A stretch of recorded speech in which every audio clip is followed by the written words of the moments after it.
పూలే 190వ జయంతి సందర్భంగా వరంగల్ ముల్గు రోడ్ జంక్షన్లోని ఆయన విగ్రహానికి తెలంగాణ బీసీ సంఘం వ్యవస్థాపక అధ్యక్షులు నాయిని భరత్ ఆధ్వర్యంలో పూలమాలలు వేసి గురువారం ఘనంగా నివాళులర్పించారు. ఈ సందర్భంగా వారు మాట్లాడుతూ పూలే గారి ఆశయాలను కొనసాగిద్దామని, దేశం కోసం ఆయన చేసిన సేవలను ప్రతి యువత స్మరించుకోవాలని ఈ సందర్భంగా ఆయన కోరారు.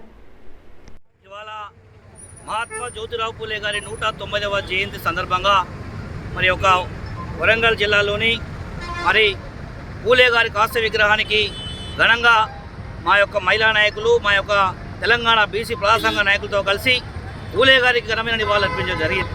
ఇవాళ చరిత్రలో మిగిలిపోయేటటువంటి మహనీయులు పూలే గారి పాత్ర మరవని.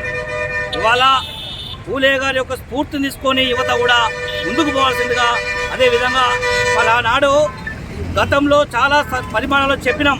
ఇవాళ ఎస్సీ ఎస్టీ బీసీ మైనార్టీల వారికి అన్యాయం జరుగుతూనే ఇవాళ కొత్త ప్రభుత్వాన్ని ఎంచుకున్నటువంటి ప్రజలు ఇవాళ సాక్షాత్ పూలే గారి జయంతి సందర్భంగా నేను ప్రభుత్వానికి వాళ్ళు సూచనలు ఇవ్వదలుచుకున్నాము.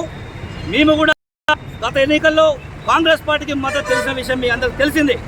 మరి మొన్న జరిగినటువంటి కొన్ని నామినేట్ పదవి విషయంలో కానీ, కార్పొరేషన్ చైర్మన్ల విషయంలో కానీ, కొన్ని మిగతా విషయంలో కానీ కొంచెం ఎస్సీ ఎస్టీ బీసీ మైనార్టీల విషయంలో, నాయకుల విషయంలో కొంచెం మరి వాళ్ళు చిన్న చూపు చూస్తున్నట్టు మాకు అనిపిస్తూ ఉన్నది.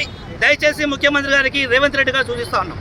వాళ్ళ అద్దంకి దయాకర్ లాంటి వాళ్ళు, మరి కాంగ్రెస్ పార్టీ వాళ్ళకి సేవలు చేసినటువంటి ఎంతోమంది బలహీన వర్గాలకు చెందిన నాయకులకు మరి రానున్న రోజుల్లో వారికి సముచిత గౌరవం కల్పించాలి. ఇలా ఏది ఏమైనా కూడా ఇలా బక్క జడ్సన్ విషయంలో కూడా తీవ్రంగా ఖండిస్తూ ఉన్నాం.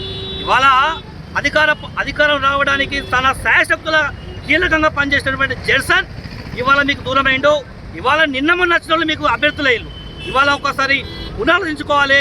దయచేసి ప్రభుత్వానికి సూచిస్తూ ఉన్నాం. ఇక పూలే గారి జయంతి సందర్భంగా రానున్న రోజుల్లో బీసీలను, ఎస్సీలను, ఎస్టీలను, మైనార్టీలను, బలహీన వర్గాలను రాజకీయంగా ఎదిగే దిశగా వారికి అన్ని అవకాశాలు కల్పించాలని చెప్పి ప్రభుత్వాన్ని కోరుతూ మరొకసారి కార్యక్రమాన్ని విజయవంతం చేసినటువంటి తోటి బీసీ నాయకులకు, బహుజన నాయకులందరికీ పేరు ధన్యవాదాలు.